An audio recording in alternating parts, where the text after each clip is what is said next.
My name is Tadzio Mueller. I work for the Rosa Luxemburg Foundation as an expert on climate and energy policy, and I have been involved in the climate justice movement for about 10 years, primarily in disobedient attempts to blockade fossil fuel installations and the destruction of nature that goes along with them.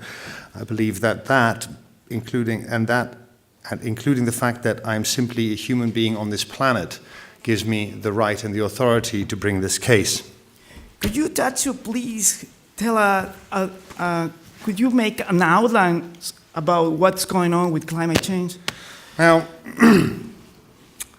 I would like to start from here. First of all, I would like to thank the Tribunal for the honor of being able to present this case. I know some of you, and I know that many of you have been involved in this struggle for far longer and in much deeper ways than I have. I am genuinely humbled to be here and to be able to present this case, as I was humbled on Sunday as we were blockading the open-cast lignite pit in Hambach, one of the greatest sources of CO2 in Europe, as the Pacific climate warriors stood with their backs to the mine, were pointing to the mine and saying, "This is what is destroying our islands." When I saw that video, I broke out in tears, because it is these people, it is their ecosystems, it is these islands that are being destroyed by the activities that we are pushing forward in the north to drive forward our destructive mode of production and mode of living. And as somebody who knows full well that his own life is intimately tied up with this destructive mode of living and mode of production, I once more thank you for the opportunity and say that I'm humbled to be able to be here. Now, having said that, I would like to bring a very, very general case on behalf of what you might think of as the global climate system and all the eco-social systems that depend for their functioning on the smooth functioning of the global climate system. I accuse the fossil fuel and nuclear energy companies of the world of three things. A, of negligently and willfully causing climate change for the sake of their profits. B, of actively preventing the emergence and spread of knowledge that would prove that these activities that bring them profit cause climate change. And thirdly, of actively preventing the emergence of real solution, and in turn pushing what we might think of as false solutions. I will outline the threat from climate change in a moment, but would like to, and apologize for using the computer, my notes got misplaced by my assistant. I would argue that these energy companies have acted in violation of Article 2A to H of the Universal Declaration of the Rights of Mother Earth. The right to live and to exist, the right to be respected, the right to regenerate its biocapacity and to continue its vital cycles and processes free from human disruptions. The right of Mother Earth to maintain its identity and integrity as a distinct, self-regulating and interrelated being. The right to water as a source of life, the right to clean air, the right to integral health, and the right to be free from contamination, pollution, and toxic or radioactive waste. Climate change, in fact, constitutes one of the grossest and most general violation of the Universal Declaration of the Rights of Nature that we have ever encountered. It is also one of the most unjust processes that we can see in the world. The situation, and before I get into the situation regarding climate change, to outline the specific threat, I would also already point to what I will demand at the end of the presentation of my case. I will demand the destruction and annulment of the legal persons or legal entities that are these companies. I will demand that their wealth and assets be impounded and used to rectify the damages that they have done, and that the people who have profited from these activities also contribute their lives to rectifying the damages that they have done. Why and on what basis, other than the Universal Declaration of Human Rights, am I demanding this? What is the evidence? The status ex ante, let's say pre-1750 in the Christian calendar, could be described not as a paradise, it was not Eden, but the global climate system was a self-replicating system that for about 10,000 years, the era we now call the Holocene, existed in a period of relative stability which allowed for the emergence of what we might think of as sort of sedentary agriculture, what is often called human civilization. This period of specific climatic stability was, in a way, sort of the golden age of humanity. Around the 1750s, in the United Kingdom, with the emergence of the Industrial Revolution, fossil fuels started being burnt on a mass scale. And it is in retrospect there that we see the emergence of climate change as a phenomenon. In the late 19th century, Swedish physicist Svante Arrhenius started theorizing the greenhouse gas effect, and in the 1950s and 1960s, evidence emerges that global climate change is a real and present threat. Now,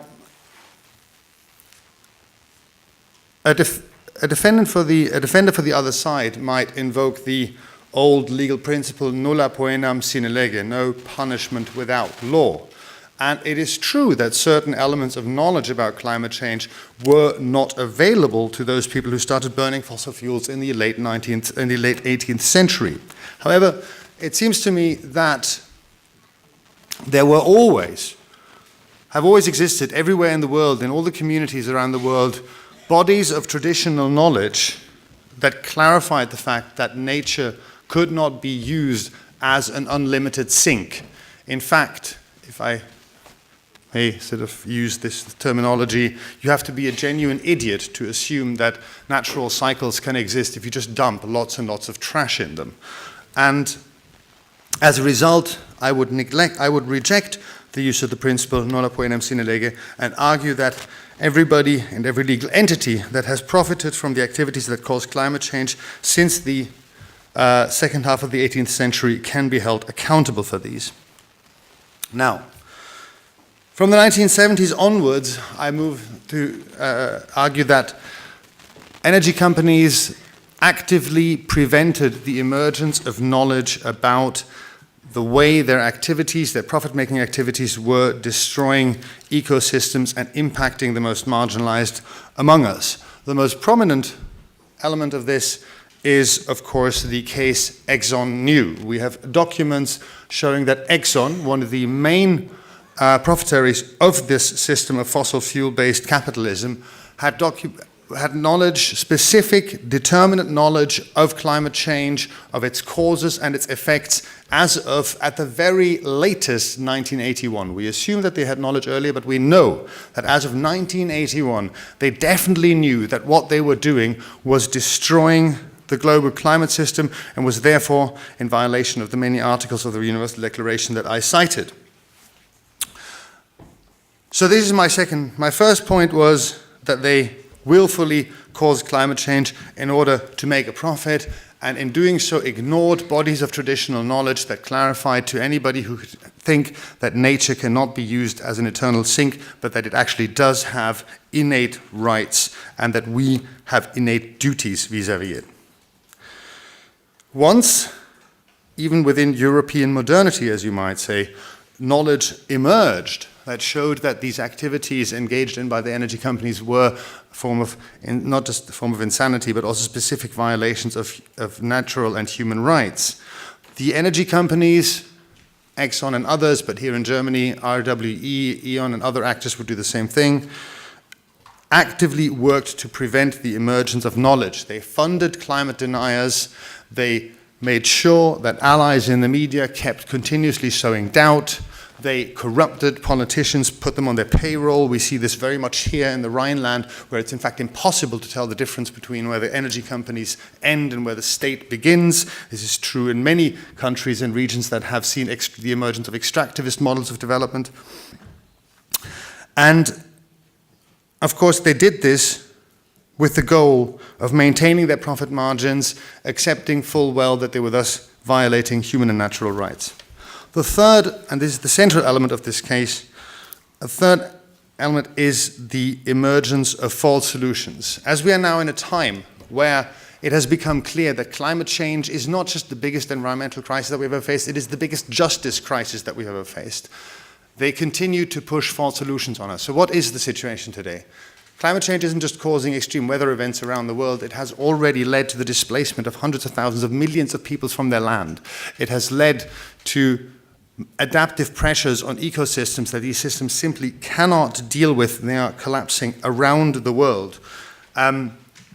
We are facing the possible tilting of the global climate system from a stable state into an unstable state. And just a brief detour, complex systems like the global climate system with millions and billions of variables have essentially two kinds of states, stable and unstable state. The Holocene that I mentioned is an example of such a stable state. In fact, it is a period of unusual climatic stability.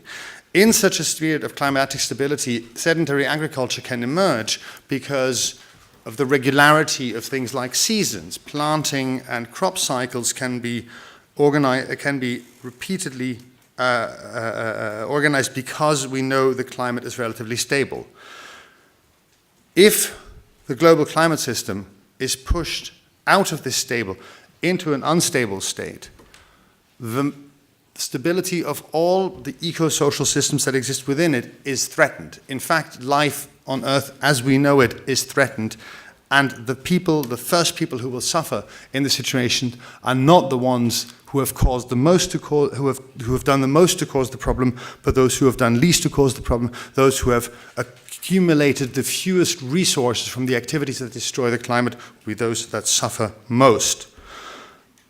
And we also know that there is very, very little time to solve the problem, if there's even any time left.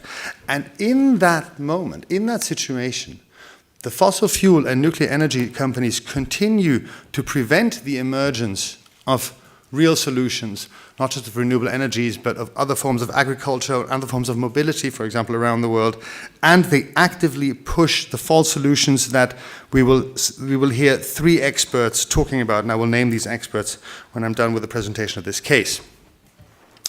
These false solutions include fracking in Argentina and many other parts of the world, and after the madness of fossil fuel, we will hear how the idea of injecting hundreds of liters of chemically laced water into the earth is seen as a good idea by somebody, but is of course complete insanity. We will hear how the emergence of the unconventional fossil fuels in the US is reshaping the industry, where they're trying to continue to profit from activities that will cause climate change. And we will hear how the nuclear industry, beaten back by years and years of anti-nuclear movements around the world and hobbled by the incredible costs of its reactors, is trying to make a comeback as a supposedly climate-neutral solution, but we will show how it is just another false solution that also violates the rights of nature. And finally, we will hear from a person who is affected by climate change, by the violation of the rights of nature from Mauritius. I hope to have... Texas, did I say the US? Yes. US, Texas? Yes. It seems to me that, okay, yeah, exactly, Texas. Anyway, okay. Right, obviously my notes are extremely detailed and I'm very well prepared. I will leave it at that and hope that there are more questions on the prosecution. Thank you very much. Okay, thank you, Tadzio.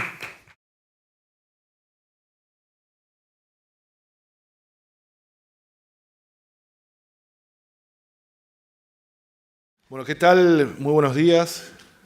Muchas gracias por permitirnos hablar acá. Es un gusto enorme y un honor estar con este jurado. Bueno, nosotros somos de Argentina. Yo soy abogado ambientalista en Argentina. Y Argentina es uno de los lugares donde el experimento fracking se está llevando a cabo, ¿no? Es uno de los pocos lugares en el mundo que el fracking se está haciendo de forma masiva. Hay cientos de pozos de fracking ya en explotación en nuestro país. Por eso venimos permanentemente acompañando a distintas comunidades en esa lucha que se da ante el avance del fracking. En Argentina, el fracking arranca con el descubrimiento de un gran yacimiento llamado Vaca Muerta. Esto pasó a partir más o menos del año 2012. Ahí empieza lo que nosotros llamamos una especie de fiebre eldoradista, ¿no? El doradista es ese súbito descubrimiento que todo habitante del continente americano tiene en su corazón, ¿no? Un descubrimiento que nos va a salvar. Y bajo ese ADN que tenemos, sobre todo en Latinoamérica, se instaló el fracking en nuestro país como solución para emparentar soberanía energética con soberanía hidrocarburífera, ¿no? Se la emparentó. ¿Puedes explicar para Sí. personas que no saben qué es el fracking? El fracking es una técnica para explotar lo que se llama la roca madre, ¿no? Para explotar, para avanzar con la frontera hidrocarburífera, es decir, los yacimientos convencionales el mundo prácticamente los ha agotado o estamos en proceso de agotarlos. Para mantener esa ilusión del crecimiento ilimitado, esta técnica que en realidad se usa desde la década del 50 más o menos, pero se usaba a muy baja escala, ¿no? Que es fracturar la roca hidráulicamente. Es decir, con muchísima agua, se necesita muchísima agua para el proceso de fractura y una especie de sopa química con miles, cientos de químicos que se inyectan para poder provocar la ruptura de esta roca madre. Es decir, el hidrocarburo, a diferencia del yacimiento convencional, que uno pinchaba el yacimiento convencional y prácticamente salía solo por la propia presión, en este caso los hidrocarburos están en compartimentos estancos, separados entre sí. Entonces hay que provocar una explosión para poder comunicar eso y poder sacar el hidrocarburo. Pero lo que digo es una técnica que se usaba en la década del 50, pero a muy baja escala, menos del 3% de la producción mundial en la década del 60 tenía que ver con esto, y ahora ya más del 20%, ¿no? Y países como Estados Unidos, Argentina, están ahí un poco a la vanguardia, y China también, ¿no? Lo que pasa es que en Argentina se hizo también sobre una zona muy árida, como les decía, se necesita muchísima agua y muchísimos químicos. Una sola fractura hidráulica puede necesitar entre 30 y 40 millones de litros de agua en lugares áridos, ¿no? Como es en Argentina, donde está el yacimiento. De eso, la industria del petróleo ha dicho, pero bueno, solo el 2 o 3% de eso que se inyecta son químicos. Bueno, hagan la cuenta, el 3% de 40 millones, ¿no? ¿Cuántos litros se inyectan en cada fractura de químicos de todo tipo? Y en Argentina se hizo en zonas áridas donde viven comunidades, sobre todo mapuches, que están sintiendo en nuestro país en este momento, comunidades indígenas mapuches, que están sufriendo una feroz persecución política, una persecución mediática, para poder avanzar sin problemas sobre esos territorios y poder explotar estos yacimientos. ¿Puedes darnos cuenta de la dimensión de la explotación? Bueno, el yacimiento es enorme, abarca la mitad de una provincia argentina, es decir, son miles de kilómetros cuadrados, y en este momento estamos hablando de aproximadamente 1000 pozos ya que se están explotando de fracking, ¿no? En Argentina el primer acuerdo se hizo para colmo con una empresa muy cuestionada y que nosotros venimos a pedir perdón al pueblo ecuatoriano, porque el primer acuerdo fue entre la empresa argentina y la empresa Chevron, así que aprovechamos que está Alberto, Esperanza, para pedir nuevamente disculpas, porque sabiendo lo que había pasado en Chevron y que era una empresa prófuga de la justicia de ese país, nosotros no solo la aceptamos, sino que hicimos un acuerdo secreto además, que no pudimos conocer, un acuerdo que el día que se firmó fue bajo una feroz represión de la policía a miles de manifestantes que se oponían en la puerta de la legislatura en ese momento de la provincia de Neuquén. Y se hizo todo esto bajo una propaganda muy feroz. El fracking necesita mentir con el fracking seguro, con distintas técnicas, y se usaron todas las que a ustedes se les puede ocurrir. Se usó a nuestro jugador de fútbol favorito, a Lionel Messi, ¿no? Lionel Messi hizo propaganda, no solo él, sino toda la selección aprovechando el Mundial del 2014, y había una publicidad muy conocida en Argentina que era el equipo de fútbol saliendo a la cancha y un equipo de fracking, un equipo de petroleros saliendo como un espejismo entre ambos, saliendo a hacer un pozo de fracking. Una edición especial de National Geographic tuvimos para favorecer el fracking y decir que esta era, si la tapa y todo el contenido de la National Geographic fue especial para eso, e incluso tuvimos simuladores de fracking que se hacían para los niños y las familias en los lugares de playa de veraneo de nuestra región. Desde el 2012 comenzó la Sí. explotación. Ahora estamos en 2017. ¿Existen ya evidencias del daño que ha provocado el fracking? Claramente, el fracking no solo ha avanzado sobre esta zona, sino también que ha avanzado sobre otras zonas que eran ampliamente productivas.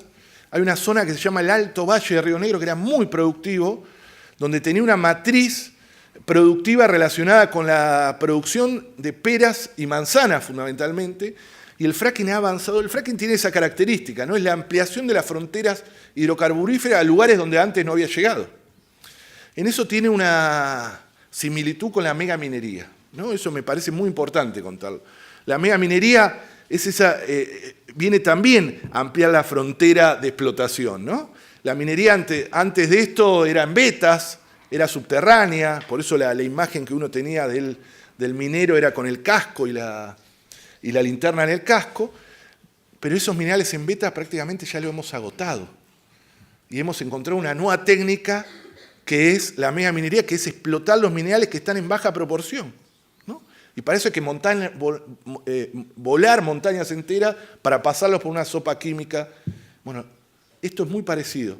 Si la megaminería es comerse las últimas migajas de la tierra, el fracking es chuparse los últimos jugos de la tierra, ¿no? Y tiene que ver con mantener la ilusión del crecimiento ilimitado, mantener la lógica de que los hidrocarburos nunca se van a agotar.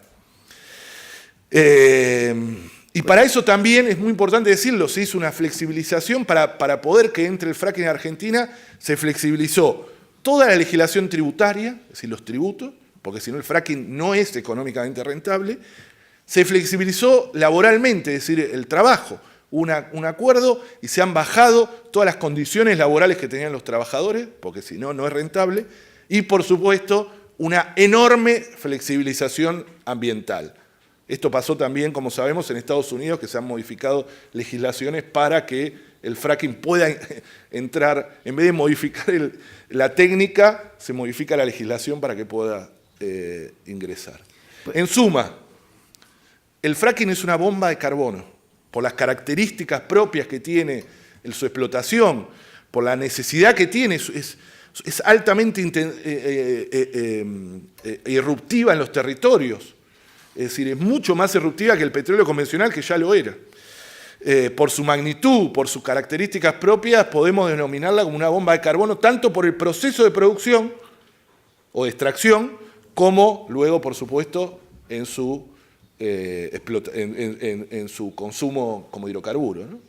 Enrique, dos víctimas parece que nos ha señalado. Uno es el pueblo mapuche y otra es la madre tierra. ¿Podríamos hablar muy brevemente del pueblo mapuche? ¿Por qué está protestando y qué es lo que reclama? Bueno, es muy interesante eso. El pueblo mapuche tiene una larga historia y Argentina se asentó, la República Argentina se asentó sobre todo en la Patagonia Argentina, que es donde está el yacimiento de Vaca Muerta. Se asentó sobre un gran genocidio indígena Argentina. Argentina nace a partir de un gran genocidio, que es lo que se denominó la campaña del desierto. El desierto, ¿no? No es casual que se llame el desierto, como que ahí no había nada. Y ahí había comunidades indígenas que fueron arrastradas, virtualmente asesinadas, para que la Argentina pueda estar sobre ese territorio. La comunidad mapuche en ese momento fue diezmada, no solo la comunidad mapuche, otras comunidades, y terminó en los márgenes de la Patagonia, ¿no? En los lugares más desiertos, más conflictivos, invito a cualquiera a ir, son lugares muy difíciles de vivir, donde el agua escasea. Bueno, el extractivismo ahora necesita esos márgenes. Y el fracking es una muestra de ello. Y van por esos márgenes, y los van corriendo del lugar donde ya estaban marginados, ahora quieren eso.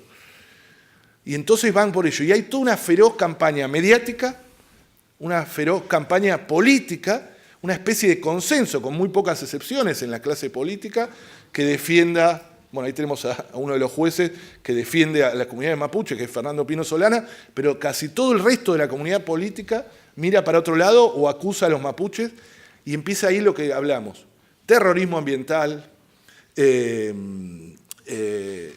son fundamentalistas, no saben lo que hablan, quieren volver al pasado, son primitivos.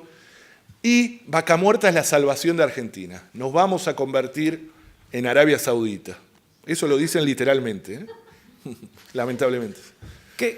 ¿Cómo podrías tú reflejar el daño que se ha producido a la madre tierra a través del fracking?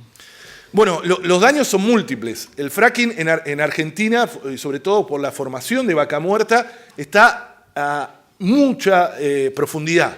Son 2.000, 3.000 metros, lo que lo hace una técnica mucho más compleja, porque dominar ahí un trépano, ¿no?, que es la punta donde erosiona el suelo los petroleros, es muy difícil. Y hacer esas explosiones, esas perforaciones, esa fractura a esos límites es también muy complejo. Atraviesa varios acuíferos, atraviesa ríos, etcétera, que terminan contaminados con esta agua y ya hay pruebas contundentes. En un lugar donde hay pruebas es donde les dije que era esas plantaciones, que es otro lugar muy cercano a donde estamos hablando, que es Allen, que podría ser el mejor ejemplo, de donde hay plantaciones centenarias de peras y manzanas, donde no solo está cambiando la matriz hidrocarburífera, sino que se están contaminando las aguas, el aire, el suelo. La madre tierra es muy afectada y, como decíamos antes, y como se dijo en otra parte de este tribunal, ¿no?, en otro momento, el fracking es estrujarle los huesos a la madre tierra. Muchísimas gracias, Enrique. Gracias.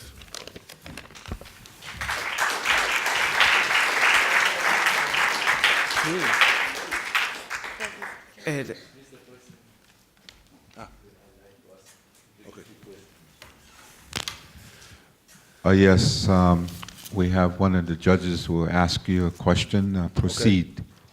Okay. In Spanish.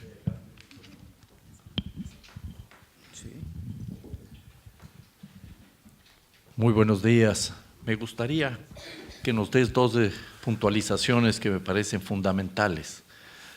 Hablaste de que se requieren 40 millones de litros de agua al día, por segundo. Ese detalle nos faltaría. También me gustaría conocer cuál es la superficie que está ya abarcando actualmente la explotación en Vaca Muerta y si la extracción del petróleo, del gas de Vaca Muerta ha ayudado a reducir los niveles de dependencia externa de importación de hidrocarburos en Argentina. Y naturalmente un poco una puntualización sobre subsidios y precios.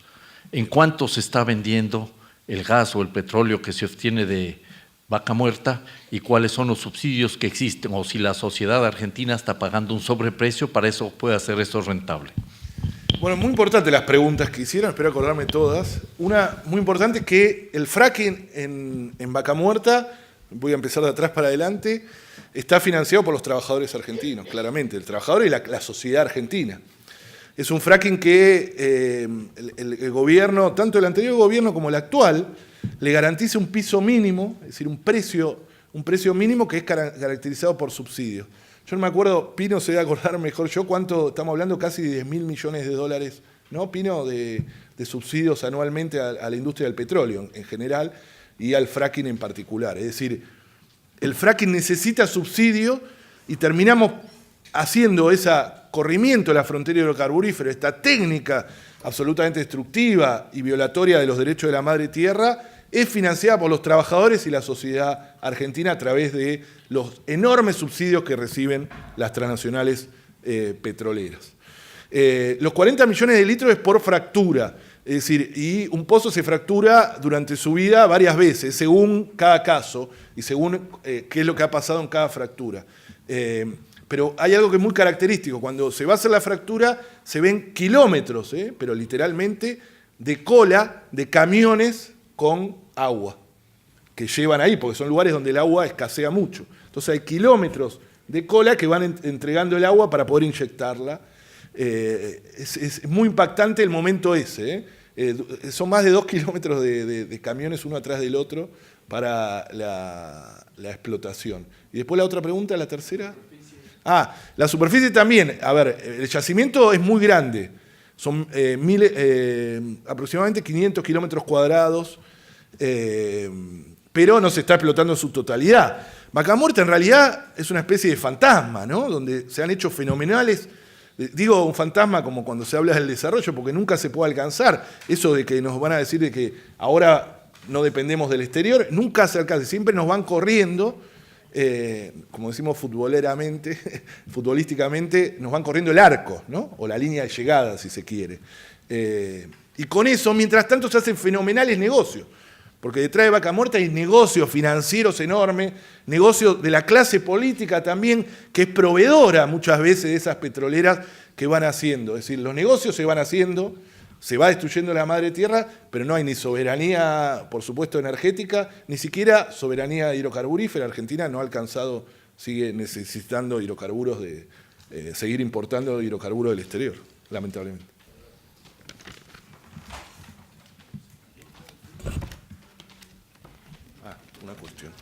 Otra cuestión. We will proceed with any other questions from the judges, please. Okay, contribute. Gracias, presidente, y por darme la palabra, y gracias por la presentación del caso. Es una pregunta diferente de la que ha puesto Alberto Acosta. Me gustaría entender, son dos preguntas, si la propaganda que se hace en contra de los mapuches es una propaganda que tiene impacto, en qué sentido en la sociedad, y si puede mencionar actos o acciones en contra de los mapuches cometidas por parte de los representantes del Estado, de la empresa, casos emblemáticos que se pueden mencionar en este tribunal. Gracias. Muy bien. Bueno, muchas gracias por la pregunta y es muy importante decirlo. Lamentablemente, sí tiene impacto en la sociedad. La campaña que nosotros llamamos antiindígena o antimapuche en Argentina se ha visto en los últimos tiempos absolutamente multiplicada, con mucha complicidad de los grandes medios de comunicación, que instalan la idea de mapuche igual terrorista, a ese nivel. Y hay un caso muy emblemático que se dio en el marco de una represión mapuche, que es el caso de Santiago Maldonado, alguno quizás haya escuchado, que en principio desapareció en el marco de una represión de Gendarmería Nacional en la Patagonia Argentina, que estaba reprimiendo un corte de ruta que estaban haciendo los mapuches, que están reclamando tierras, en este caso no con petrolera, pero sí con un terrateniente muy grande, el mayor terrateniente en Argentina, que es Benetton, ¿no?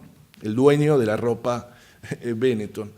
En ese marco desaparece Santiago Maldonado y aparece muerto en un río 70 días después, y ahora se ha instalado toda una historia que se ahogó solo, ¿no? El gobierno, como si él estuviese, no sé, pescando o paseando. Hay una cosa, o sea, cuando desapareció en el marco de una represión muy grande. La característica fundamental es que en el último tiempo ha cambiado. Antes eran las policías provinciales las que reprimían en nombre de las petroleras, y ahora el vuelco con el nuevo gobierno es que manda directamente fuerzas nacionales. Y en ese marco están controlando y acechando a las comunidades indígenas, arrinconándolas, y con una campaña, como dije, muy fuerte en los medios de comunicación. La campaña antiindígena es absolutamente colonial, racista, discriminadora, ¿no? Colonial es como una vuelta al pasado. Y eso en la sociedad, lamentablemente, va entrando. Lamentablemente. Es una batalla cultural enorme que estamos intentando dar, pero con muchísimas dificultades, muchísimas dificultades. Muy, muy peligroso lo que está pasando. Muchísimas gracias, Enrique.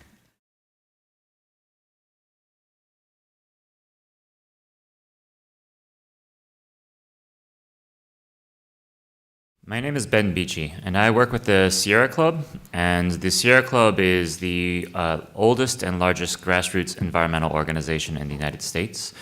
And the Sierra Club has been partnering with environmental groups, indigenous rights groups, immigrant rights groups, racial justice groups, public health organizations, labor unions, to push for 100% renewable energy in the United States. And so I'm here to address how far are we along in that process, and it will not surprise you that we are not too far along, given the capture of our federal government by the fossil fuel industry.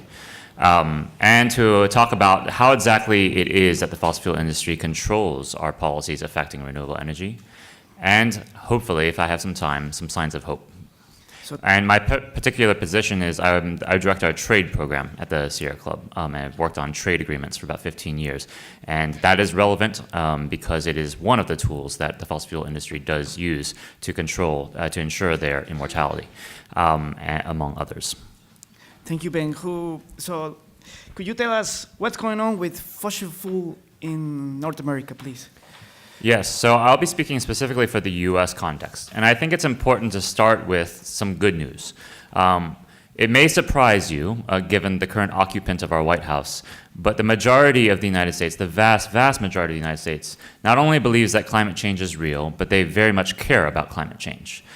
Polls this year show that 2/3 of people in the United States are concerned that climate change will affect their own lives personally. So this is not some theoretical concern about climate change. 2/3 of the United States is concerned about the wildfires, the droughts, the hurricanes like Irma, Maria, and Harvey that will impact their own lives or that of their families because of climate change. And over 80% of the United States believes that we need to be expanding solar power. Over 80% of the United States believes that we need to be expanding wind power. Even, and this may be surprising, over 75% of people who voted for Trump believe that we need to be expanding renewable energy. And perhaps most importantly for our topic here today, a majority of the United States believes that we should halt expansion of offshore drilling. A majority believes we should halt expansion of coal. A majority believes we should halt expansion of nuclear. And a majority believes we should halt the expansion of fracking in the United States. And so the US public is completely at odds with the US government on the question of climate change. Now, where are we if so many people in the United States believe we should be transitioning rapidly to 100% renewable energy? There are some good signs. We have been rapidly increasing our wind and solar power in the United States more quickly than was expected. Since 2010, wind power has increased by over 140%, and solar has increased even more. But it's easy to talk about big percentage growth in wind and solar because we were starting from such a low base, and it's not enough. It's not enough to get us to where we need to be. And meanwhile, gas is far outpacing wind and solar as a form of electricity. Basically, what has happened since 2010 is that in the United States is that coal power has dropped by 33%. So what's replacing all that electricity that used to come from coal? 2/3 of that gap is being filled by gas, 1/3 by wind and solar. Another way of saying that is gas is replacing coal twice as fast as wind and solar in the United States. And so where does that leave us today? Today, the electricity in the United States, 30% comes from coal still. 34% comes from gas. 20% from nuclear, and just 7% from wind and solar. 7%.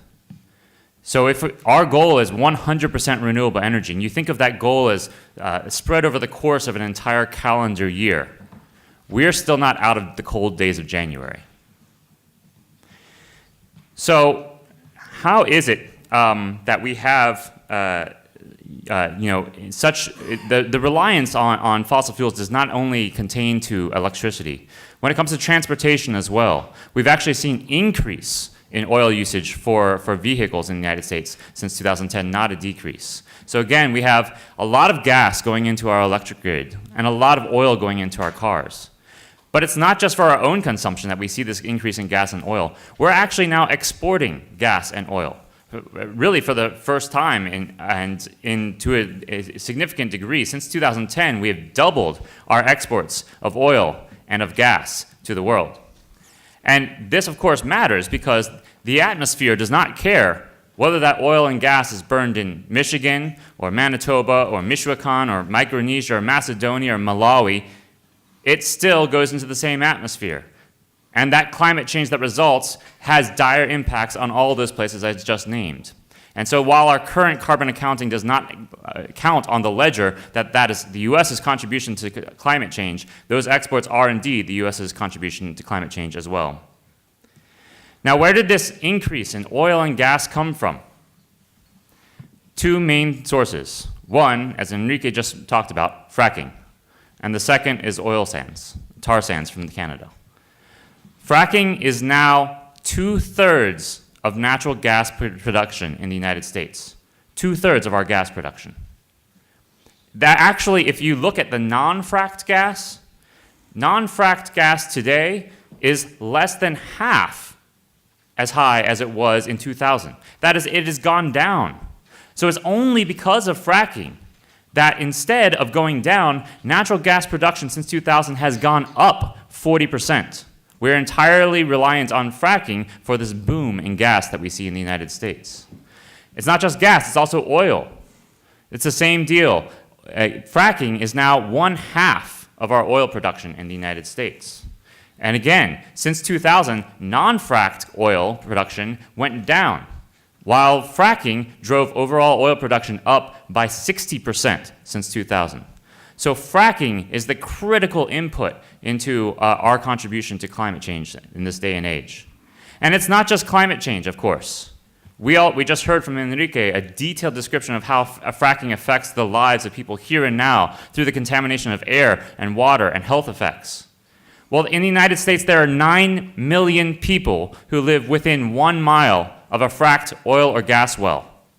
That's 9 million people who on a daily basis are exposed to the risk of their air or their water being subjected to the noxious fumes that come from fracking for oil and gas.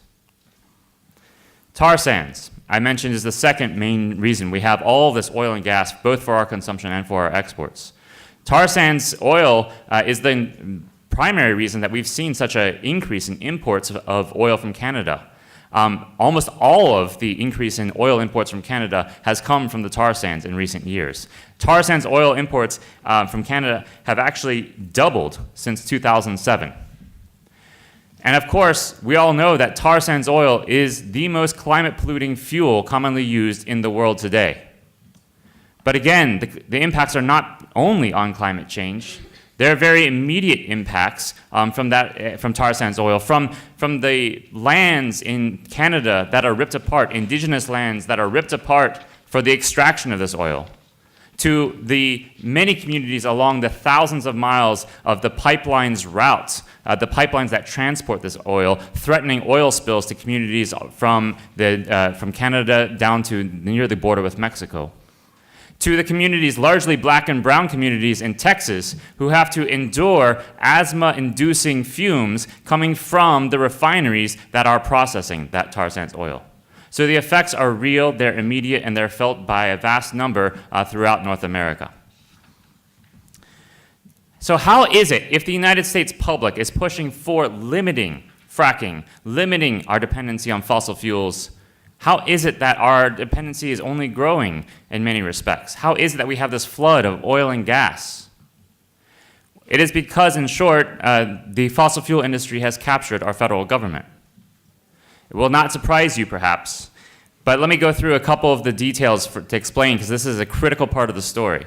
Unless we resolve this part of the story, unless we change this part of the story, we don't change our contribution to climate change. We don't change the very real impacts on our air and water.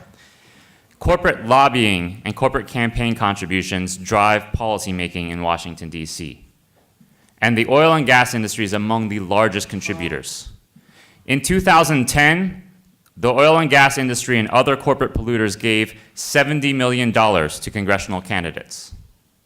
In 2016, they had upped that number to $170 million in just 6 years. That's corporate contributions. What about lobbying? For every $1 that we spend in the United States, or any group spends in the United States, environmental, indigenous, public health groups spend in the United States to push for stronger policies to protect us from climate change, to battle climate change. For every $1 we spend, corporate polluters spend $23. We cannot compete with that.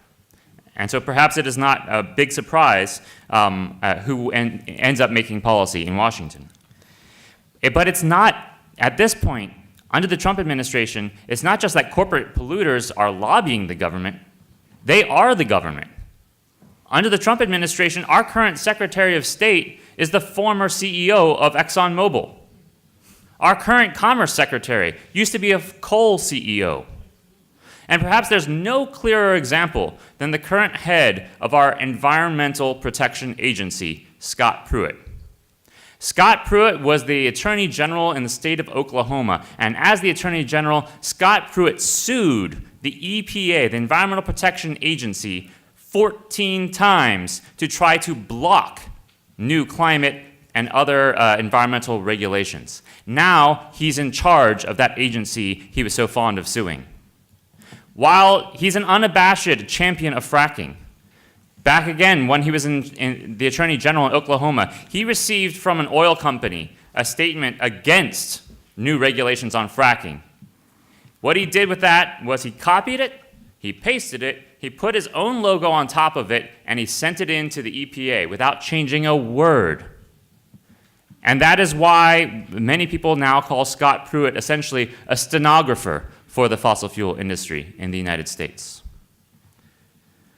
Scott Pruitt has not tried to change his tune. He's not even tried to pretend like he cares about protection of the environment, protection of our climate, since becoming the head of the Environmental Protection Agency. There was recently revealed what Scott Pruitt's daily schedule looks like. And here's what it looks like. Back-to-back meetings with oil CEOs who are pressuring against new regulations on fracking.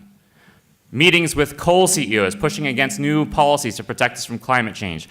Meetings with new corporations who are pushing against emissions limits for vehicles. And virtually zero meetings with any environmental protection, indigenous rights, human rights, public health, or other civil society groups. He is unabashedly, openly, nakedly in bed with the fossil fuel industry. And the third way that corporations have maintained their own survival, maintained their immortality in the US context, is via trade deals. And this one is not often reported. And I won't go into the details here because there's a whole separate section on trade, as I understand. But 2 quick points. The people who write these rules are just like domestic laws. They are binding on our governments. And the people who write these rules are not the people. They are the corporations. There's over 500 people in the United States who get access to the secret documents that are the negotiating text of our trade deals. And over 85% of those people explicitly represent corporations. Take a look at the people who were in the room negotiating the energy provisions of the Trans-Pacific Partnership, an old trade deal that we killed. The people who are in that room deciding what this trade deal, what laws it should lock into place for energy, included no environmental representatives, no representative from any indigenous rights, environmental, public health, or any civil society group. It was entirely corporations in that room. One of the corporations was Halliburton, the pioneer of fracking. Another was Chevron Corporation. Oil and gas was heavily represented in that room, so perhaps it should not surprise us that the outcome of those negotiations was a trade deal, like all of our trade deals, that are explicitly a grab bag of handouts for corporate polluters. It's not theoretical. It's because of these trade deals that corporations can go bypass our domestic courts and go to unaccountable tribunals of corporate lawyers and sue our governments over hard-fought protections against climate change and other pollution. It's because of these trade deals that right now a U.S. corporation is suing Canada in one of these trade tribunals for the crime of Quebec having dared to put a moratorium on fracking. It's because of these trade deals that TransCanada, a Canadian corporation, sued the United States for $15 billion because we dared to say no to the Keystone XL tar sands oil pipeline. And it's not just this private tribunal system. In NAFTA, the North American Free Trade Agreement actually explicitly said that Canada was bound under the terms of that agreement to export oil and gas to the United States, locking in fossil fuel dependency. Even if you believe in free trade, that is not free trade. That is managed trade.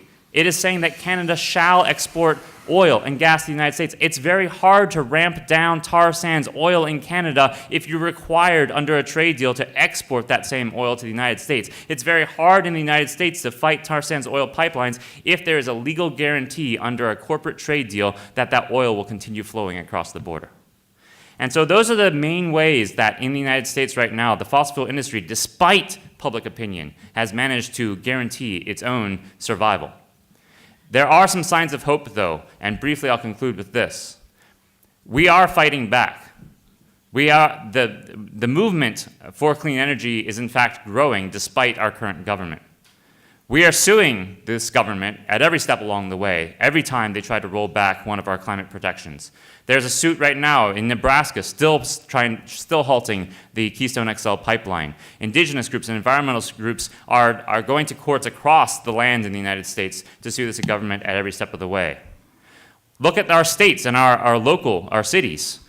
Do not experience the same degree of corporate capture that we find at the federal government level. And so we have over 150 mayors in the United States who have committed to having 100% clean energy, renewable energy for their cities by 2050. We have dozens of municipalities and states who have banned fracking.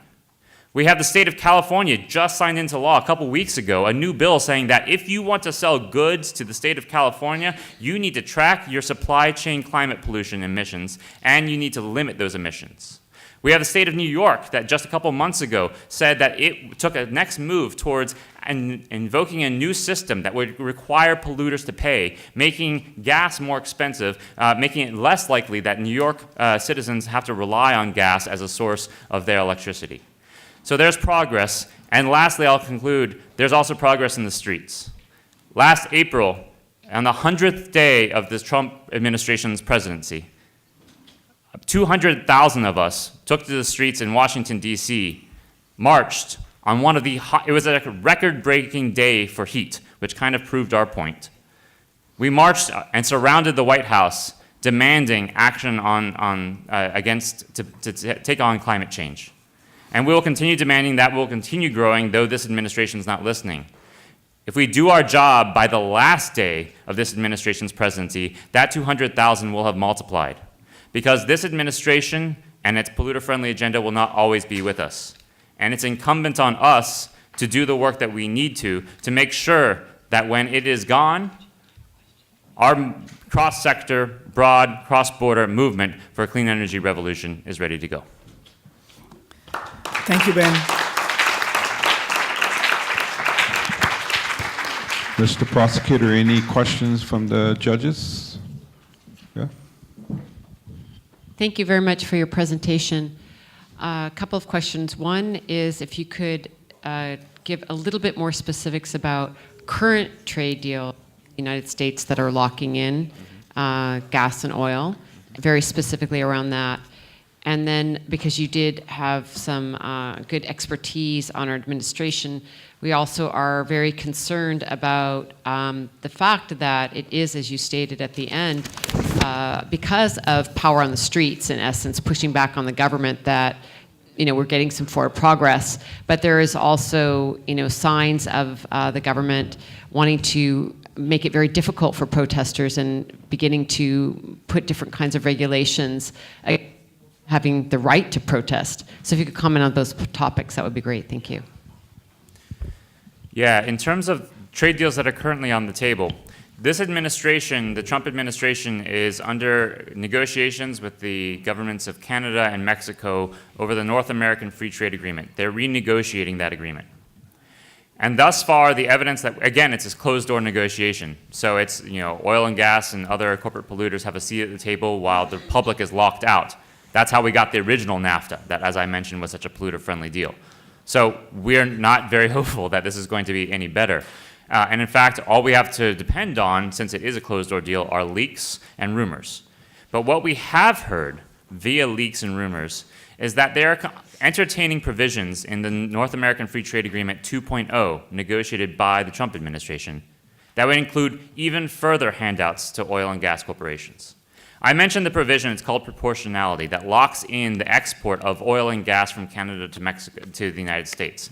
that requires Canada to export a set quantity of its tar sands oil to the United States, which, as I mentioned, is such a big part of the problem of not being able to ramp down our fossil fuel dependency in the United States. Well, they're talking about expanding that provision to Mexico. By doing so, and by using other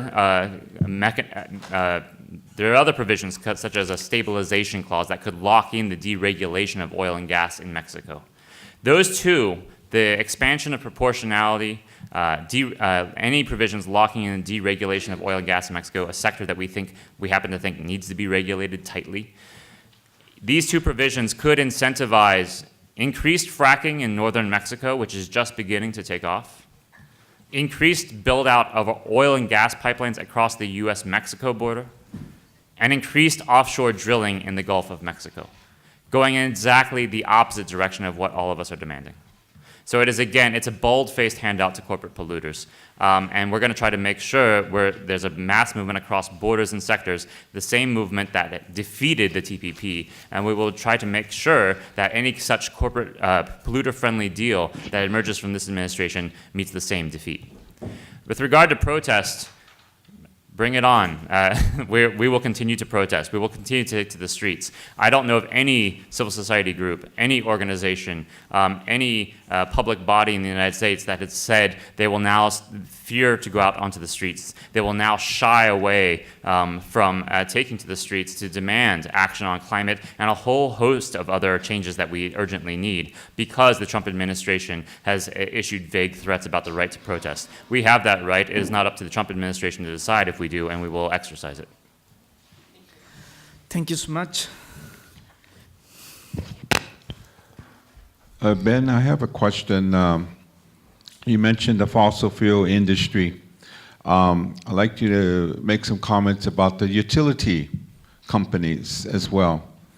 And related to this case, this scenario in the United States, who are some of the potential perpetrators of a crime against the Universal Declaration on the Rights of Mother Earth from your observation? And then the third is related to false solutions around California, for an example, has a very good climate legislation. However, it has 4 provisions, from my understanding, of carbon offsets. I just came from Brazil, and there were some indigenous peoples there who felt that their rights were being violated, where they would not have access to their forests, and these carbon trading offset initiatives that California is participating in. But also a part of that case scenario, false solutions, is that California's legislation allows Chevron, who operates there right in San Francisco, or Shell and Martinez, to offset their pollution to look good, to greenwash. When people ask them, how come you're not reducing your carbon emissions? And they say, no, we have neutralized it. We're going carbon neutral by investing in trees in the global south where carbon credits are cheaper. So is that a case of potential accessories to the crime of the violation of rights of nature, in the commodification of air, do you feel? So those are the 3 points I wanted you to see if you can address. Yeah. Thank you. That's a very good list of questions. And sorry, I now remember the second two, but what was the first one again? The first one was in reference to, you make reference to fossil fuel industry, and then what is the role then of the utility companies? Yeah, utilities, right. So yes, the utility companies are a mixed crew. But I would say far too often we see utility companies lobbying for the status quo. Some of those meetings that I mentioned Scott Pruitt had that were revealed this year, and this is not like theoretical, it was actually a list, it was his agenda for a given day. It was like he went to X steakhouse with Y oil and gas corporation. Some of those meetings that he had were with utilities, some of the larger utility companies, some of the ones that are mainly sourcing their energy from coal. And those companies are really eager and have been lobbying heavily to make sure that there is no change from the status quo of dependency on coal. And others, of course, would like to ensure a dependency on gas. There are some utilities that they're not a monolith, and there are some utilities that are more interested in expanding renewable energy, but far too many are on the wrong side of the ledger and part of the problem of maintaining fossil fuel dependency. On the second question of who are the culprits here, thankfully they make themselves known, and so they're fairly obvious. I mentioned that, so the same ones who are some of the largest polluters, the largest deniers, are also the largest lobbyers and the largest forces on Capitol Hill to make sure that we do not pass new protections for our climate and for our environment. ExxonMobil, as Tadzio mentioned, is the case example of, for decades, denying what it knew well to be the truth, and thereby condemning all of us to a climate future of crisis. ExxonMobil also happens to be the largest contributor of corporate cash of all those corporate polluters that I mentioned, that 170 million spent in 2016, they're the top one. ExxonMobil also happens to be one of the largest lobbyers against against a host of provisions that would protect our air, water, and climate. Of course, it's not just ExxonMobil. It's Chevron, it's Shell, it's all the big oil corporations. It's also the pipeline corporations who have a vested interest, of course, in maintaining continual fossil fuel dependency. And it's not only, of course, the actual corporate polluters, but their backers in Congress and in the White House. And there are many. There are many in Congress who will stand up and unabashedly just speak on behalf of oil and gas corporations, even when it actually counters the interests of their very own constituents who have to live with the noxious fumes that will come from the emissions from increased oil and gas refineries, fracking, and other extraction. In the White House, Scott Pruitt, one of the clearest culprits, as I mentioned, who is, again, just really does not even seem to care to pretend like he is anything but in the pocket of corporate polluters.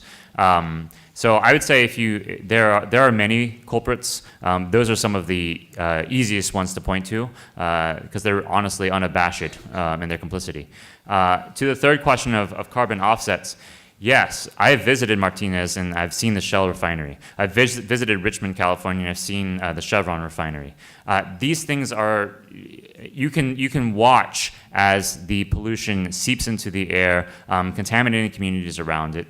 You can watch and see, you can't see, of course, the carbon emissions, which is having dire effect throughout the world. The notion that you could go into Western Africa or into the Amazon and create a dead forest of trees and claim that you have neutralized your carbon emissions, I think has been fairly thoroughly ridiculed, not just in the press, but by science at this point. And so I would point to instead actual alternatives that are out there. A number of bills that have graced the tables of lawmakers in various US states that do not talk about offsetting carbon. They talk about cutting carbon.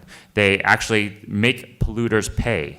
And that is an essential operating principle of a number of climate legislations examples that we see from New York to Oregon. And I think we are looking to push forward such examples that instead of talking about how do we displace our climate pollution to other places, we actually eliminate it. Thank you so much, Ben.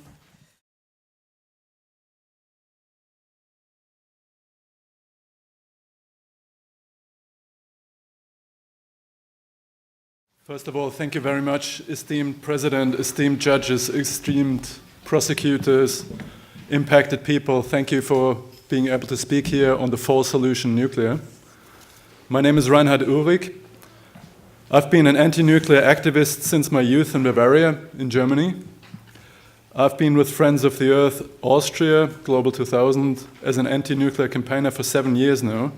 And I've traveled to affected communities of nuclear disasters in Ukraine, Chernobyl, and Japan, Fukushima, as well as to affected communities of proposed nuclear waste dumps in Germany, in Czech Republic, Switzerland, and to communities in the vicinity of nuclear power plants in many countries.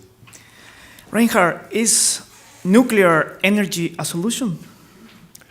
Nuclear energy is a problem. The problem caused by nuclear power is global.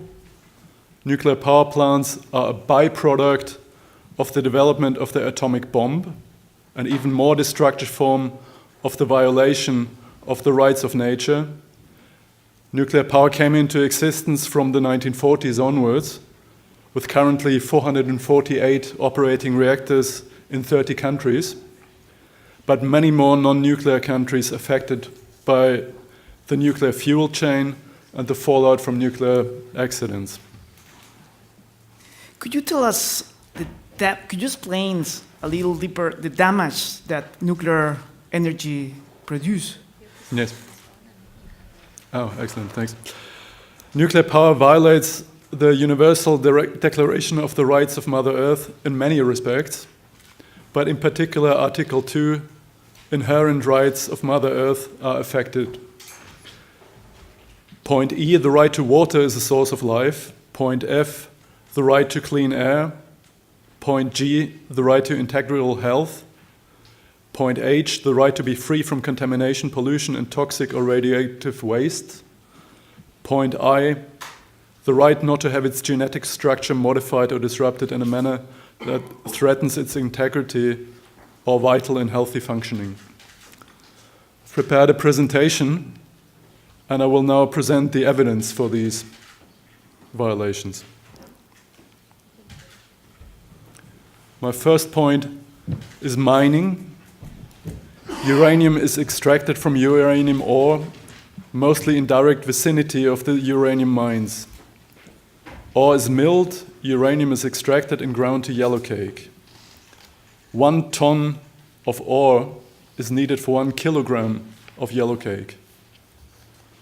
Tailings, which means the sludge that contains up to 85% of the original radioactivity, as well as heavy metals, arsenic, and other chemicals used for extraction, are left mostly in tailings ponds. You see one here on the picture on the left. In 2009, an accident occurred at the Ranger mine in Australia. A dam burst and contaminated the Kakadu National Park with 6 million liters of radioactive water. In many countries, such as Australia, Brazil, Czech Republic, Niger, and many more, groundwater is contaminated by the radioactive tailings. Communities in the vicinity of the mines are forced to give up their land and to endure radioactive contamination. Then there's the operation of nuclear plants, the nuclear plant routine emissions, as they are called. Even in normal operation of a nuclear power plant, radioactive substances are released into the environment, in particular when nuclear fuel is replaced, which happens about once a year. Large amounts of radioactive isotopes are released into the environment. An epidemiological study in Germany, that's what I present on the right side, showed beyond doubt that these releases result in 60% increase of cancers and 100% increase of leukemia in children under the age of 5 living in a 5-kilometer radius in the vicinity of nuclear plants. It has to be explained, it was so important to look at children because in other cases, the nuclear industry always claimed that these are side effects of people drinking, of people smoking, other cancers, other causes. But kids don't drink, kids don't smoke. So it's clear that this is the nuclear plants.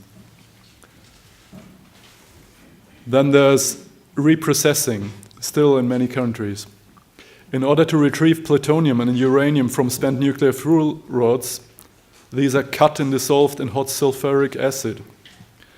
Solid structural parts are left behind as nuclear waste, but also heat-generating liquids with radioactive byproducts of nuclear fission are left behind.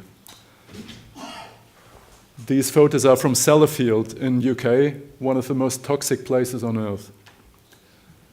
Large amounts of radioactive isotopes are released into water via pipes, including the highly radioactive and toxic isotope plutonium.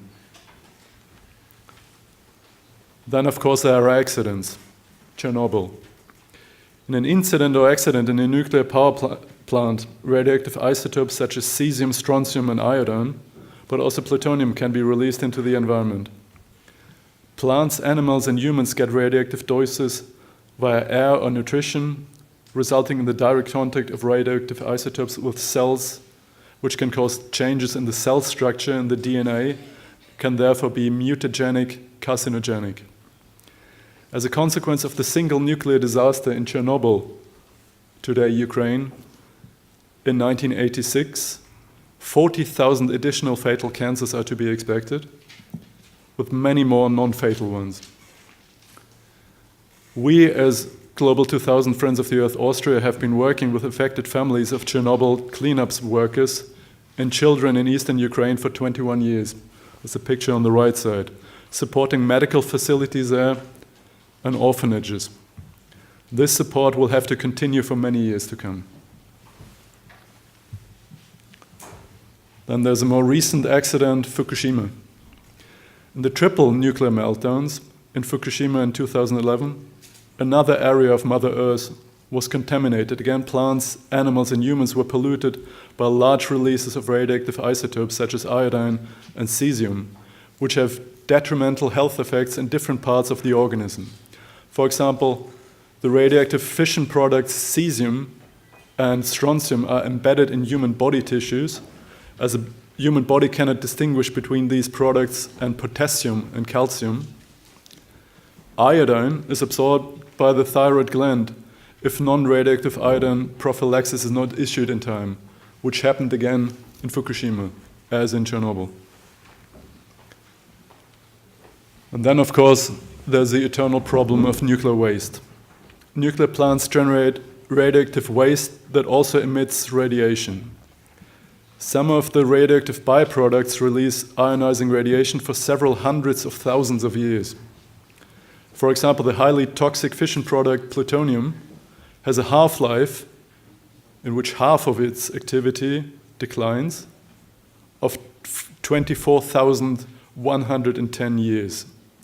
Therefore, after 24,110 years, only half of its activity is gone. Half is still there. After 10 half-lives, e.g. 240,000 years, it's deemed safe. It's only toxic after that. For comparison, modern humans have existed for about 100,000 years. The most ancient cave paintings were created about 30,000 years. The Stone Age ended 10,000 years ago. The pyramids were built 4,000 years ago. This goes to show the sheer enormity of the time period required for safe confinement and the risk to all organisms.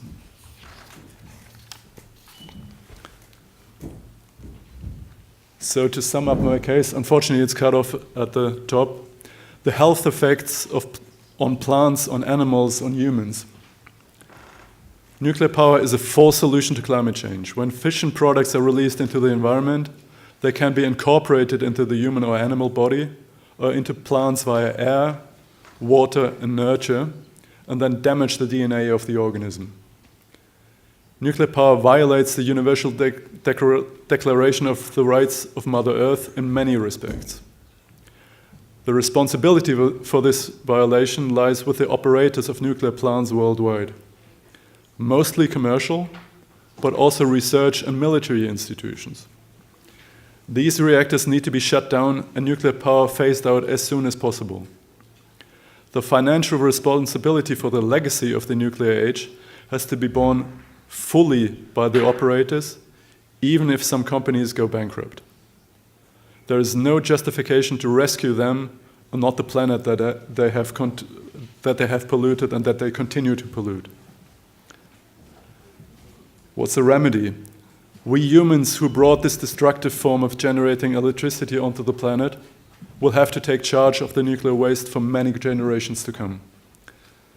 And finally, I went to the Bonn zone yesterday, to the COP.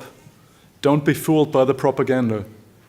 There are many propaganda organizations out there. Nuclear is not low carbon. Nuclear is no solution to climate change. If you factor in all steps of the nuclear chain, from mining to reactors to the unsolved problem of nuclear waste, the climate impact of nuclear is also very bad. don't nuclear climate. Thank you. Thank you so much. Thank you, Rheinhard. Now let me call two impacted people. Thank you so much. Thank you.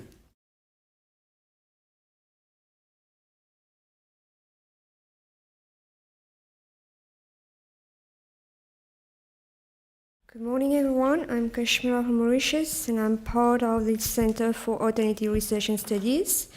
We do political education on social injustice, ecological injustice, and we also work with trade unions. I would like to show you a small video on how Mauritius is impacted by climate change. Can we start the video, please? Thank you.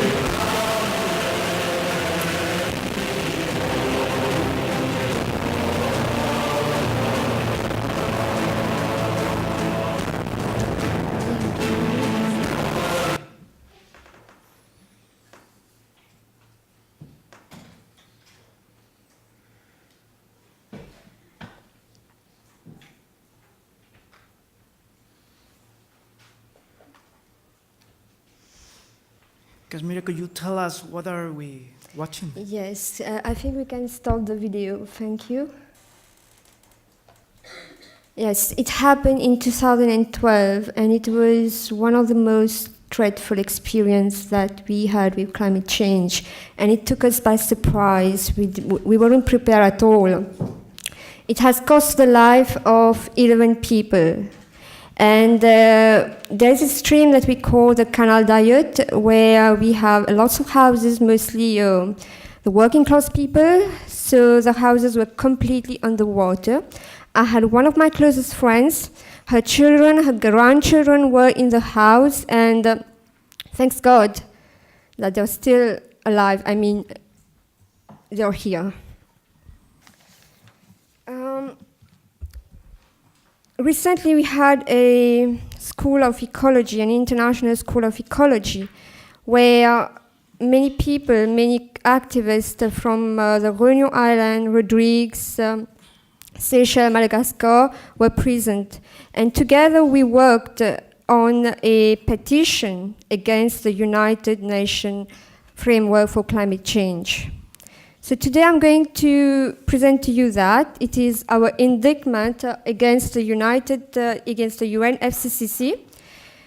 Our indictment, in fact, relates to its indecision, the indecision of the UNFCCC to concretize officially the enactment of the Universal Declaration on the Rights of Mother Earth as one of the crucial steps in addressing climate change.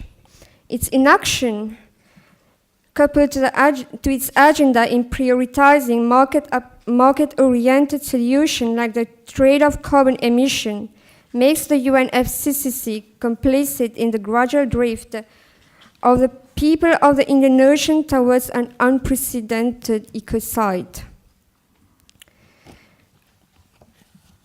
The World Risk Report has presented Mauritius as the 13th country with the highest disaster risk and fourth on the list of countries most exposed to natural hazards.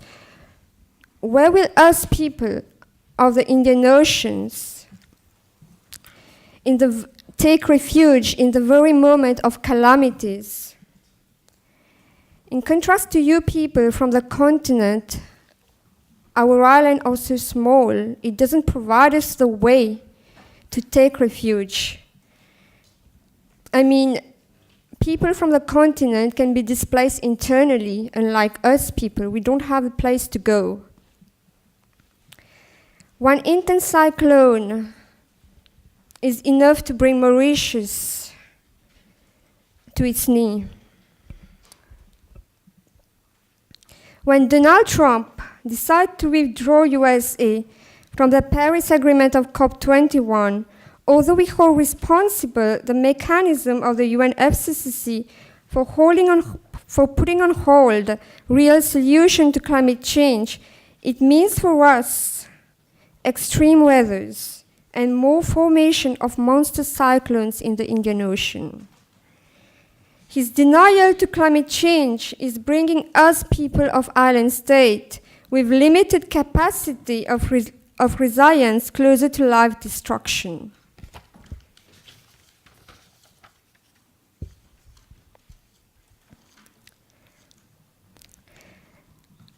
The enactment of the Universal Declaration on the Right of Mother Earth is an important step toward recognizing that the Earth is a living being, which sustains and regenerates lives.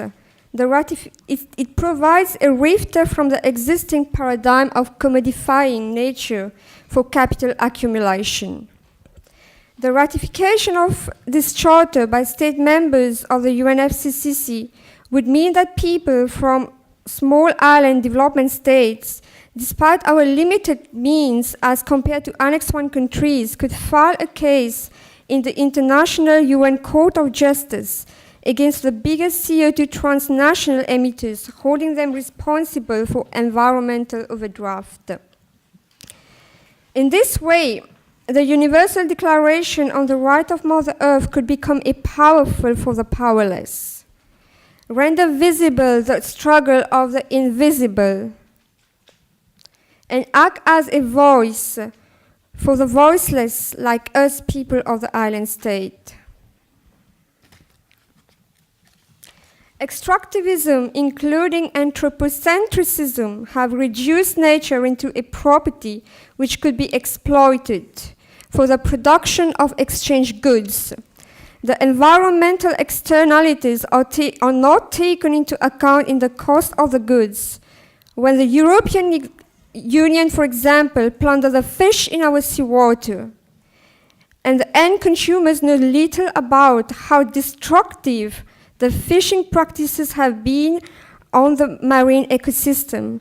Likewise, when the South Africans cooperate with the complicity of our governments, grab our beaches for hotel constructions, little would the tourists staying in the hotels know how long the struggle of the activists against beach grabbing, or how, for instance, Pomponnet and Belombe, two among the last pristine beaches of Mauritius, have a rich and extraordinary marine biodiversity now under threat.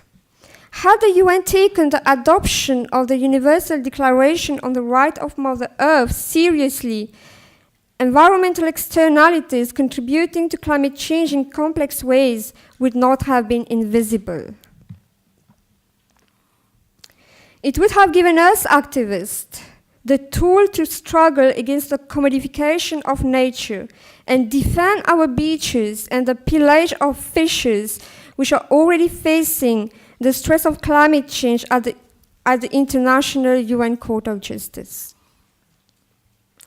In Mauritius, until the 27th April 2017, the law did not recognize the right of an individual to file an environmental lawsuit unless the applicant has a legitimate personal interest in the matter.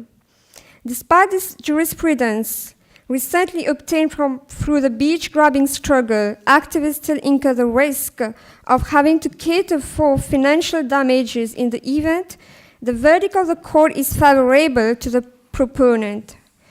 The adoption of the Universal Declaration of the Right of Mother Earth and its ratification by our government would have enabled anyone to sue without fear on behalf of our ecosystem already pressured by the effect of climate change.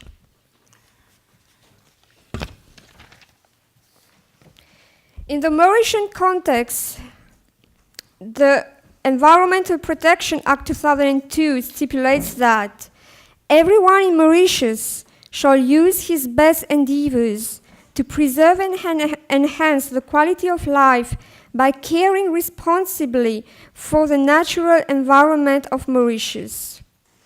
In 2012, when social movements protested against a proposed coal power station in Albion, we were met with resistance by our own government, who enacted the EPA 2002. It has needed a hunger strike for the government to finally concede to the demand of social movement in putting in place a National Energy Audit Commission, while the talks of climate change and climate justice are favorite discussion topics of our government, actions reflect the opposite. The Universal Declaration of the Rights of Mother Earth would become a vital tool for us activists in pressuring our government to abide to its own law, a difficult task for social movements, especially when we are left in the dark with regards to bilateral trade agreements. The same legal contacts which consist hidden clauses detrimental to the environment and the climate. How could the UNFCCC support the philosophy of capital growth while in parallel advocating for a rise in global average temperature not more than 2 degrees before the end of the century? Likewise, how could it have an eyes closed on the fact that despite the increased use of renewable energy in the world and the conceptualization of its 17 Sustainable Development Goals, the global average concentration of carbon dioxide is still above 400 ppm as of September 2017. This modus operandi is incomprehensible to us. I would like now to talk on the fourth energy solution at a global level.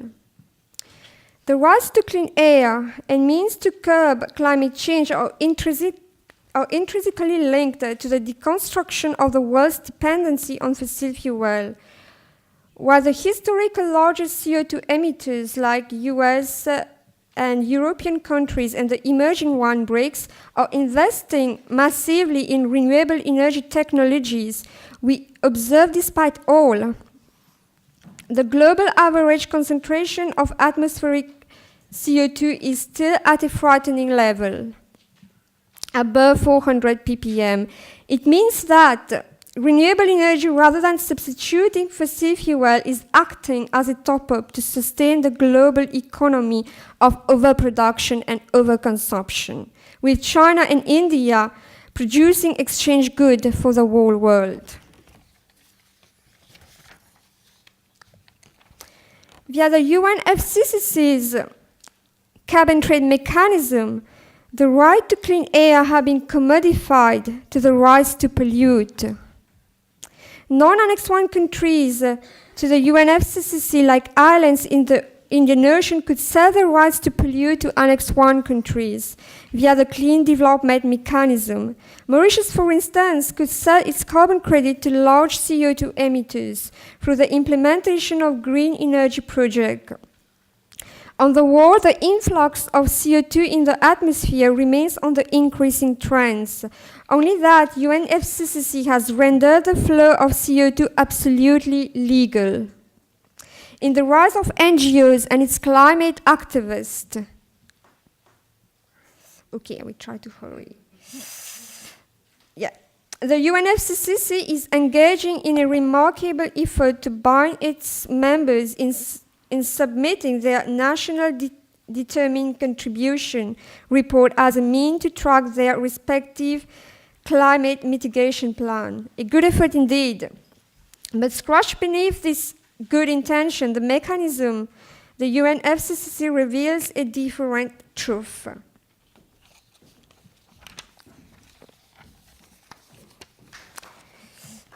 Okay, thank you. I have a lot to say about that, but I'm not sure I will be able to present more.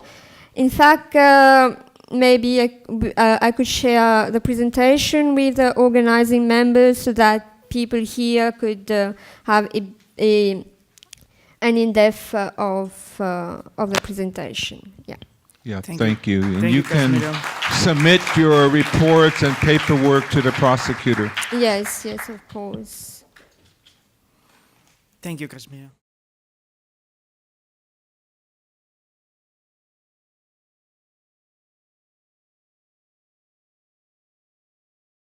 My name is Bryan, Parras, and I live in Houston, Texas. I was born and raised there. Could you tell us, Bryan, please, your experience about climate change effects? Absolutely. Go ahead.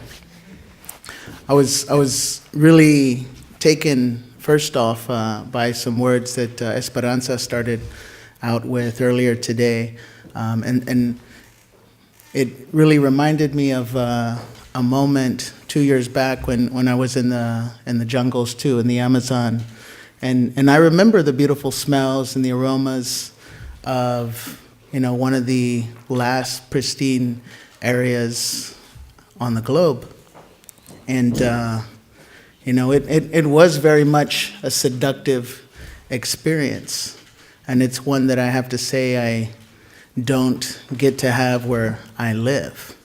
Instead, the aromas that I'm confronted with are less like the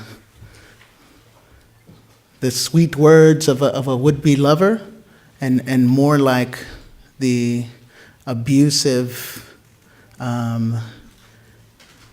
anger of a violent person, and my air is contaminated and filled with cancer-causing toxins like benzene, 1,3-butadiene, and many other chemicals.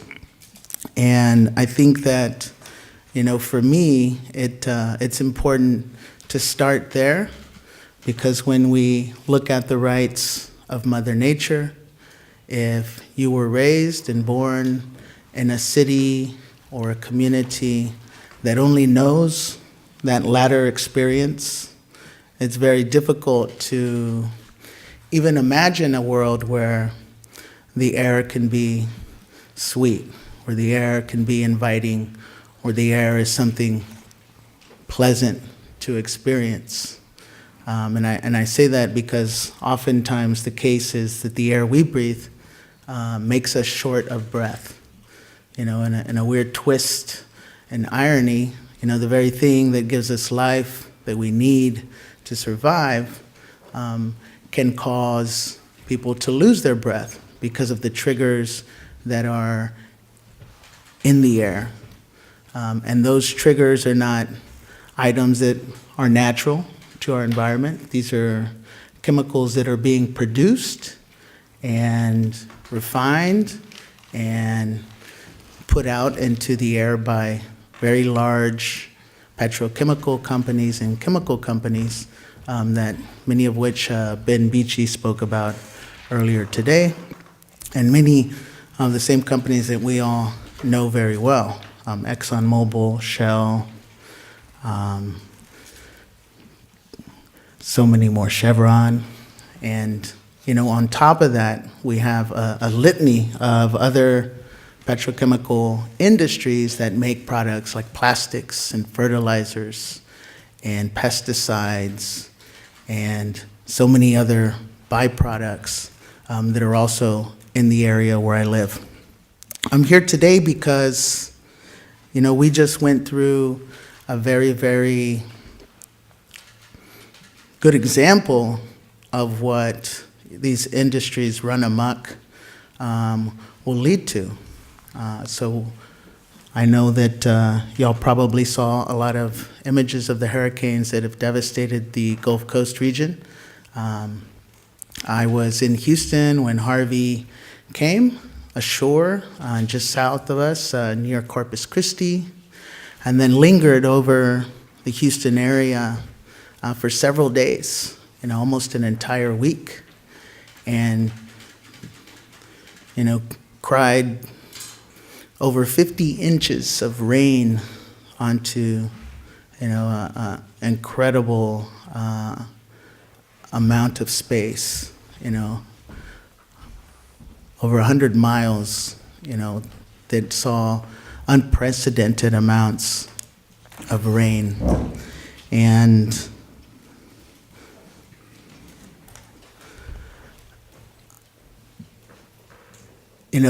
I was here 2 years ago, and I spoke then about the facilities that line the Houston Ship Channel.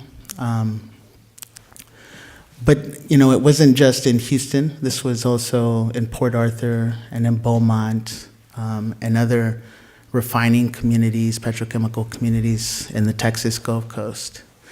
And what we witnessed and what we saw were many of the fears that we knew would eventually happen.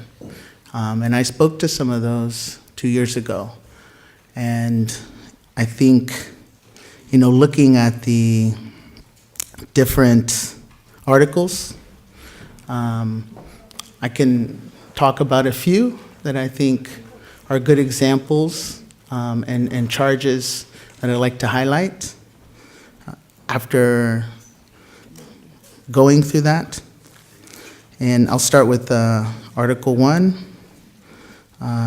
number 7, the rights of each being are limited by the rights of other beings, and any conflict between their rights must be resolved in a way that maintains the integrity, balance, and health of Mother Earth.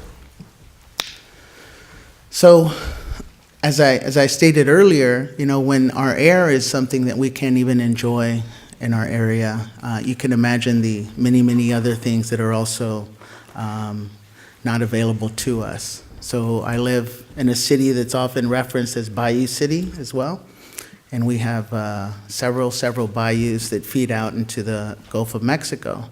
And one of the largest bodies is the Houston Buffalo Bayou. On my side of town, it's called the Houston Ship Channel. And for over 15 miles, it is lined with, refineries and chemical plants, not allowing us to use the waterways there.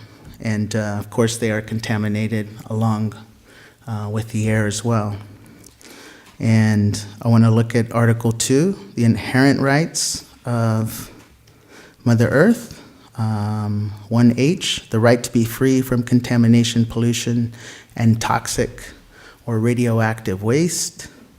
I think, I can talk about the many cases of cancers that are in this same area that have been well documented by research. Leukemias also exist in our area, childhood leukemia in particular. But also just the, constant pollution that exists 24/7. These industries do not stop. They operate 24/7. And, because of that, the pollution doesn't stop either. It's also present 24/7. Article 2, 1J, the right to full and prompt restoration for violations on the rights recognized in this declaration caused by human activities. During the storm, we saw a lack of preparation by these companies. I'll highlight a few in particular. Valero had a large benzene leak just near the community of Manchester, about 2.5 miles from where I live. And on one night, I believe it was the 29th, the smells were so bad that I could smell them at my house, and I'm 2.5 miles away. And this was the second day of the storm, and there were a lot of other things happening at the same time, tornado warnings, parts of the city were starting to flood. And so you can imagine the communities that live right next to Valero and the storage tank that leaked the benzene, what they may have gone through. Folks were, stuck in their homes, unable to evacuate or leave because of the rains and the flooding. And, were forced to breathe in and deal with, these toxic fumes for hours and days. There was also a huge spill of gasoline near the city of Galena Park by Magellan. I think 500,000 gallons of gasoline were, released into one of the bayous there as well. And again, communities that live around there that are largely Hispanic, Latino, indigenous communities from Central America, and African American communities, low-income communities of color that are in these areas had to endure those toxic fumes for days. And in Baytown, near the Exxon facility, we know that they had excessive flaring events and that their facility was flooded too. There's been a lack of transparency on a lot of other spills, leaks, dumps that occurred during this storm, because I'll get into this on one of the other articles, but because there is such collusion with government entities. And in fact, during the storm, many of the air monitors were turned off, and many of the laws were suspended to allow the companies to deal with this disaster. And because of that, I think there's a lot more that we don't know that happened in terms of spills, leaks, and other, emissions that took place during the storm. Article 3, obligations of human beings to Mother Earth. 2G, guarantee that the damages caused by human violations of the inherent rights recognized in this declaration are rectified, and that those responsible are held accountable for restoring the integrity and health of Mother Earth. So all of those releases, leaks, and spills that did occur are preventable. And this has been the focus in large part over the last decade of the work that I've done with my father and many others in the Houston area and across the country, and it pertains to chemical security and proper protocols and procedures for being ready for these, events that are becoming much more frequent and larger and more unpredictable. Since I came 2 years ago, Houston has had 3, maybe 400 or 500-year floods now. That's in 2 years. That is a stretch that should be 1,500 to 2,000 years. And these rain events seem to be hitting our area particularly bad. And we know that they're going to continue. And yet these facilities have done very little to prepare or plan or make any changes, because of the lack of accountability from our government. 2I, establish precautionary and restrictive measures to prevent human activities from causing species extinction, the destruction of ecosystems, or disruption of ecological cycles. I talked a little bit about that. And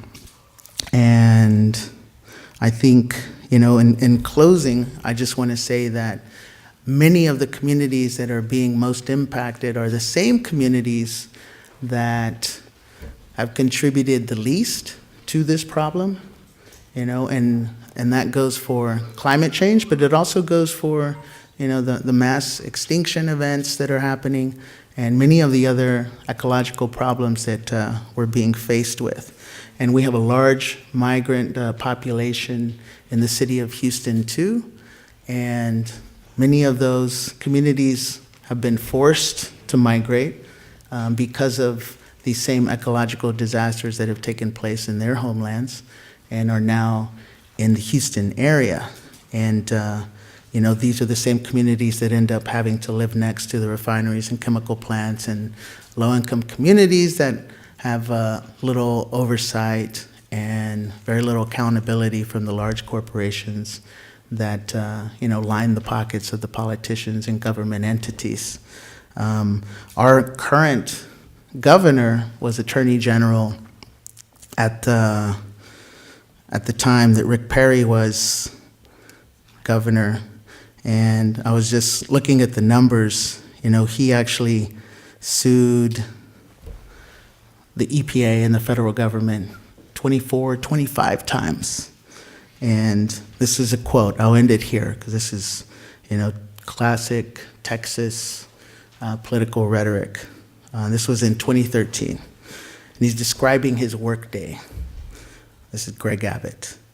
Here's a typical workday for Texas Attorney General. I go into the office, I sue the federal government, and I go home. Speaking to FreedomWorks at Texas, same year, he said, I've sued the Obama administration now 25 times over the last 4 years. So this is the attitude that, Texas has had my entire lifetime. And now they're in federal positions, making decisions that will impact the entire globe. So that's why I'm here. There are voices in Texas who are fighting to change that. And, we Bryan, look for your help. what do you ask to the tribunal? And that would be the last question. I think we need a very, very strong statement. Houston is, one of the largest hubs of the energy industry. It hosts one of the largest gatherings of dignitaries and energy companies every year during Sarah Week. And, many folks don't know that there are many, many people in the Houston area who are fighting that, who would like a more sustainable, equitable life. And so anything that the tribunal can do to highlight that and to make visible the lack of accountability and, all of the devastation that has been wrought by the city's most profitable companies like Exxon, like Chevron, like Shell. Thank you, Bryan. Thank you so much.